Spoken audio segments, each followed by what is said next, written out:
मैं पैगाम देना चाहता हूं कि हम अदर कंट्री पे आवाज उठाते हैं, दूसरे मुल्क के हालात पर तबसरा करते हैं, तस्कीरे करते हैं, करना चाहिए, लेकिन पहले अपने घर की तो खबर लें कि हमारे मुल्क में क्या कुछ नहीं हो रहा है। इस वीडियो में आप देख सकते हैं कि एक बुजुर्ग शख्स को किस तरह मारा जा रहा है, पीटा जा रहा है। इनकी गलती क्या है, सुनकर आप हैरान रह जाएंगे।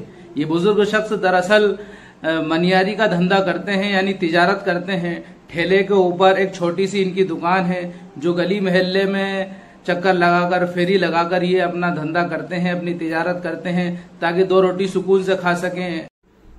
बिस्मिल्लाहिर्रहमानिर्रहीम। अल्हम्दुलिल्लाहि वकफा व सलामुन अला इबादिहिल्लज़ीना इस्तफ़ा, अम्मा बाद।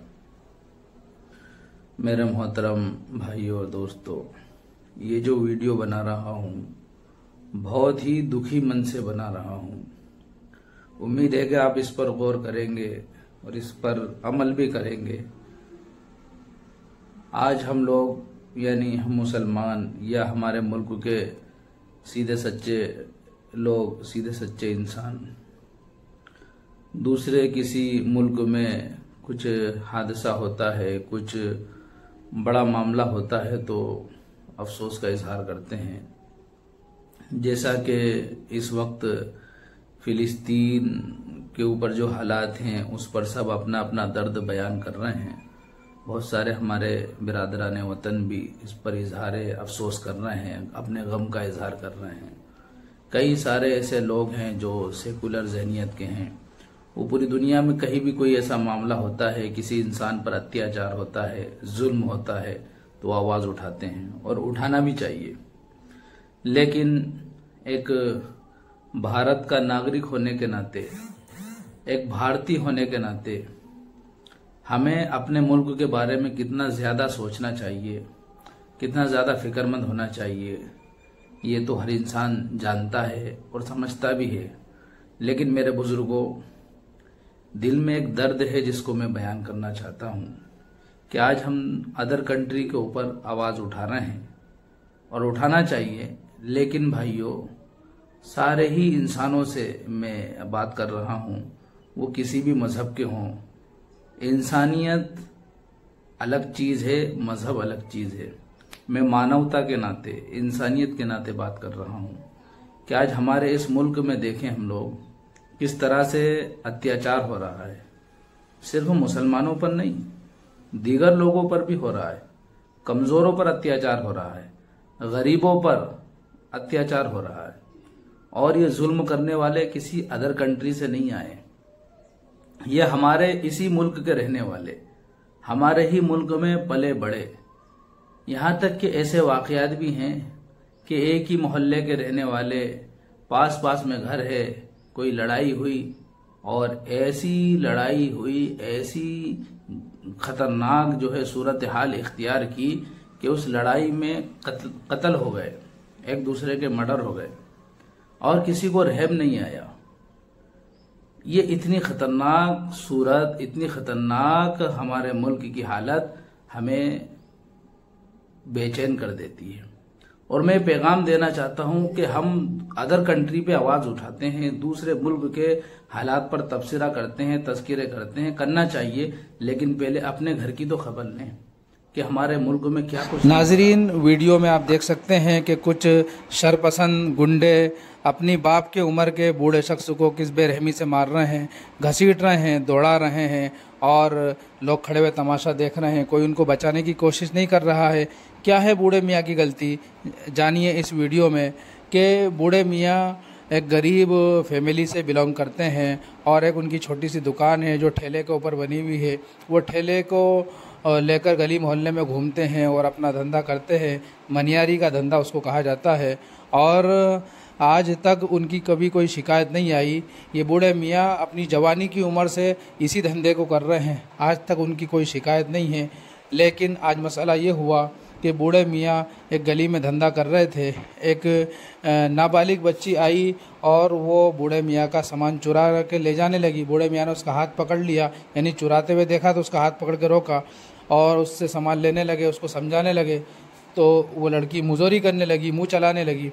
बूढ़े मियाँ ने उसकी माँ को आवाज़ दी, माँ को बुलाया तो माँ ने आते ही इल्ज़ाम लगा दिया और फिर शरपसंदों की भीड़ आई और बूढ़े मियाँ को इस बेरहमी से मार रही है। साथ में पूरा सामान लूट लिया और ठेले को तोड़ फोड़ दिया। आप वीडियो में अच्छी तरह देख सकते हैं। आप देखिए इस वीडियो को और आप खुद फैसला कीजिए कि ये एक कितना बुजुर्ग और उम्र दराज बूढ़ा शख्स है। जिंदगी भर इसको ठेला धकाते हुए हो गया और ये जिंदगी भर की पूंजी है, जिंदगी भर की मेहनत है और इस आदमी ने जिंदगी भर में ये थोड़ी बहुत इज्जत कमाई थी और थोड़ी बहुत ये दौलत इकट्ठी की थी। हुआ ये मामला कि एक छोटी सी लड़की जिसकी उम्र की सही तफ्तीश, सही तहकीक नहीं है, उसने कुछ सामान चुराया तो चचा ने उसका हाथ पकड़ लिया कि बेटा ये क्या है, सामान क्यों चुरा रही है।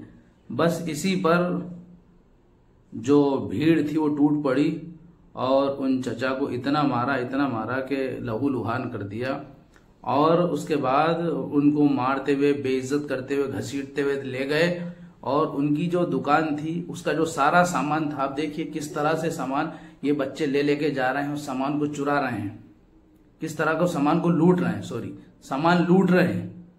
इस तरह से पूरी दुकान उनकी लूट ली और उनकी इज्जत को तार तार कर दिया। ये हमारे इस मुल्क की हालत है। ये वाकया है मध्य प्रदेश के ब्यावरा जिला राजगढ़ का वाकया है। क्या हो गया हमारे इस मुल्क को। बचपन में हम इस मुल्क में जब याद करते हैं, हम अपने बचपन को याद करते हैं और इस मुल्क की सूरत हाल को याद करते हैं तो हमें वो दिन और आज के दिन में बड़ा टकराव और बड़ा तजाद नजर आता है। गैर मुस्लिम और मुस्लिम किसी भी मजहब का सब एक स्कूल में पढ़ने जाते थे और एक साथ एक मैदान में खेलते थे और सब एक साथ रहते थे, लड़ते भी थे, झगड़ते भी थे, फिर वैसे ही बोलचाल होती थी, सारे मामले होते थे। लेकिन कभी ऐसा नहीं होता था कि किसी की इज्जत को तार तार कर दिया जाए, किसी को जरा सी भी अहमियत ना दी जाए, किसी का ख्याल नहीं रखा जाए। आज किस तरह से इन बुजुर्ग शख्स की जो है इज्जत को भी तार तार कर दिया, इनकी सारी जो इन्होंने जिंदगी भर में जो पूंजी इकट्ठी की थी 2 रोटी खाने के लिए, उसको भी सबको बर्बाद कर दिया। किस तरह से जुल्म हो रहा है हमारे इस मुल्क में, जरा देखिए आप। अभी कुछ महीने पहले की बात है कि एक पुलिस ऑफिसर वो ट्रेन में चढ़ा और वो ढूंढते हुए आया और एक मुसलमान को ढूंढकर उसने गोली मार दी। इसी तरह एक वाकया है कि एक स्कूल टीचर ने जितने भी स्कूल में उस क्लास में बच्चे थे सारे बच्चों से कहा इस मुसलमान बच्चे को मारो। 100 बच्चों से एक मुसलमान बच्चे को एक तमाचा गाल में उसने दिलवाया। बताइए, गाल में हर बच्चे ने एक तमाचा मारा, उस छोटे से मासूम बच्चे पर क्या गुजरी होगी। इसी तरह का एक वाकया है राजस्थान का कि एक दलित बच्चे ने, जो पिछले तबके का बच्चा था, छोटा मासूम बच्चा था, उसने टीचर के मटके से पानी पी लिया तो टीचर ने उसको मार मार कर लहू लुहान कर दिया। आप देखिए, एक वाकया नहीं, हजारों वाकयात हैं। जो मैं उन लोगों की बात नहीं कर रहा हूं जो अनएजुकेटेड हैं, बेचारे ना समझ हैं या पढ़े लिखे नहीं हैं, जिनको अनपढ़ कहा जाता है। ये अनपढ़ लोगों की बात नहीं, सब पढ़े लिखों की बात है। ये पढ़ा लिखा तबका इस तरह जुल्म कर रहा है कि टीचर जुल्म कर रहा है, डॉक्टर इंजेक्शन लगा देता है इसलिए कि ये मर जाए, इसलिए कि ये दूसरे जात का है, दूसरी बिरादरी का है। ये हमारे मुल्क की सूरत हाल है। आप अंदाजा नहीं लगा सकते कि किस तरह हमारा ये मुल्क बर्बाद हो रहा है। हर सच्चे नागरिक की, हर सच्चे भारतीय की ये जिम्मेदारी है कि हमें अपने इस मुल्क को बचाने के लिए अमन का पैगाम दें, मोहब्बत का पैगाम दें, अपने इस मुल्क को बचाएं। देखिए, अगर हमने ये कोशिश नहीं की तो जब ये चीज़ फितरत बन जाती है, इंसान के अंदर ये चीज़ दाखिल हो जाती है, तो फिर वो अपने को, पराये को, किसी को नहीं देखता।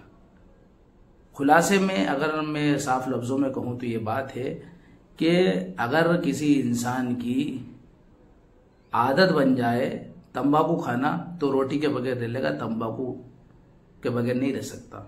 किसी की शराब की आदत पड़ गई तो वो दीगर चीज़ों के बगैर तो रह लेगा लेकिन शराब के बगैर नहीं रहेगा। किसी की आदत पड़ गई चाय पीने की तो चाय उसको ज़रूर होना। इसी तरह ये छोटी छोटी मिसालें हैं। और साफ लफ्जों में कहें तो ये है कि अगर किसी की जुल्म करने की आदत पड़ गई, किसी को मारने की आदत पड़ गई, तो वो फिर जब जुल्म बढ़ेगा तो वो अपनों तक भी आएगा। आज किसी दूसरे पर हम जुल्म कर रहे हैं, ये जुल्म बढ़ेगा तो फिर अपने सगे भाइयों पर जुल्म होगा, अपने पड़ोसियों पर जुल्म होगा। और आप देख रहे हैं ऐसा वाकया कुछ ही महीनों पहले का वाकया है कि एक बाप ने अपनी सारी प्रॉपर्टी, सारी जमीन जायदाद अपने बेटे के नाम कर दी, और बेटे ने जैसे ही उसके नाम सारी प्रॉपर्टी हुई वो उस बाप को घर से बेदखल कर दिया। वो बाप किराए के घर में रहता है, बताइए। और ये कोई मुस्लिम नहीं है, मैं जातियात की बात नहीं कर रहा हूँ, ये गैर मुस्लिम था जिसने बाप को भी अहमियत नहीं दी। ऐसे बहुत सारे मुसलमान भी आपको मिल जाएंगे जो माँ बाप को लात से, जूते चप्पल से मारते हैं। तो मेरे बुजुर्गों, मेरे देशवासियों और भारत के नागरिकों में एक जज्बा मेरे अंदर था, एक तड़प थी। ये वीडियो देखी तो मेरे से बर्दाश्त नहीं हुआ, ये बनाकर आपको डाल रहा हूँ। इस पैगाम को फैलाओ और मोहब्बत को आम करो। इंसान की इज्जत करे, इसलिए कि ये भी उसी मालिक का बंदा है जिसके हम हैं। ये नफरतें लोगों ने फैलाई हैं, मालिक ने सबको एक मुंह दिया है, एक नाक दी है, 2 आंखें दी हैं, 2 कान दिए, सबको बनाने वाला एक है। अगर हम सबके मालिक अलग अलग होते तो हमारी शक्लें भी अलग अलग होती। इसलिए कि कंपटीशन का दौर है और दुनिया में कंपटीशन होती है, तो मालिक भी कंपटीशन करते। किसी का मालिक किसी को 2 हाथ के बजाय 4 लगा देता, किसी को 2 के बजाय 1 लगा देता।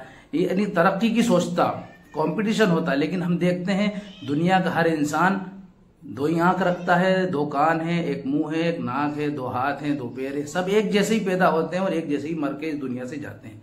तो पता चला कि सबका बनाने वाला एक है। पैदा होते हैं, सब रोते हैं, यानी सबकी रोने की आवाज एक जैसी। पूरी दुनिया में आप चले जाइए, अमेरिका में पैदा होने वाला भी वैसे ही रोता है जैसे इंडिया में पैदा होने वाला रोता। कहीं भी चले जाइए, सबके रोने का स्टाइल एक जैसा। तो पता क्या चला कि बनाने वाला एक है, इसलिए सबकी फितरत एक जैसी है। इसलिए हमें गौर करना चाहिए कि किस तरह के हालात हमारे मुल्क में पैदा हो रहे हैं और बढ़ते चले जा रहे हैं। अभी मक्सी में जो है दंगा हुआ, आपस में एक जगह के रहने वाले, कई सालों से, बरसों से एक जगह रहने वाले आपस में लड़ाई हुई और उसको हिंदू मुस्लिम का रंग देकर आपस में किस तरह भड़काया, और वो कई लोगों को गोली लगी, घायल हुए, जख्मी हुए, रेफर हुए, इंतकाल भी हो गया। ये हालात क्यों बन रहे हैं? इसलिए कि हमने मोहब्बत जो सीखी थी उसको भुला दिया। देखिए, मोहब्बत का पैगाम दीजिए। नफरत को खत्म करने के लिए मोहब्बत की जरूरत है। अगर नफरत को नफरत से खत्म करेंगे कभी भी खत्म नहीं हो सकती। नफरत को नफरत से खत्म नहीं किया जा सकता। नफरत को खत्म करने के लिए मोहब्बत की जरूरत है। फीकेपन को खत्म करने के लिए शक्कर की जरूरत है। और हर चीज को दूसरी जिद के जरिए जो है खत्म किया जाता है। अगर हम नफरत फैलाएंगे तो नफरत फैलेगी, मोहब्बत खत्म हो जाएगी। हमारी नस्लें, हमारे आने वाली पीढ़ी तरस जाएगी मोहब्बत को। और नफरत इतनी फैल रही है कि अगर इसको नहीं रोका गया तो आने वाले माँ बाप अपने बच्चों से मोहब्बत को तरस जाएंगे, बच्चे माँ बाप की मोहब्बत को तरस जाएंगे, हर इंसान एक दूसरे की मोहब्बत को तरस जाएगा। क्योंकि जिस चीज पर काम होता है वो चीज इंसान की फितरत बन जाती है। इसलिए इन वाकयात पर गौर करो। ऐसे एक नहीं, कई सारे वाकयात हैं जिसने हमारे इस मुल्क को दागदार कर दिया है, हमारे इस मुल्क को बदनाम कर दिया है। हम में से हर एक भारतीय को, हर एक इंडियन को, हर एक नागरिक को अपने मुल्क को बचाने के लिए, अपने मुल्क में अमन व अमान कायम करने के लिए कोशिश करना चाहिए। और इस तरह के जो लोग हैं इनको समझाना चाहिए। अल्लाह ताला से दुआ करते हैं कि अल्लाह ताला हमारे इस मुल्क को अमन व अमान से नवाजे, हमारे मुल्क में अमन व अमान कायम फरमाए, नफरत को खत्म फरमाए। जो लोग नफरत फैला रहे हैं अल्लाह उनको हिदायत अता फरमाए। आमीन। वमा अलैना इल्लल बलाग।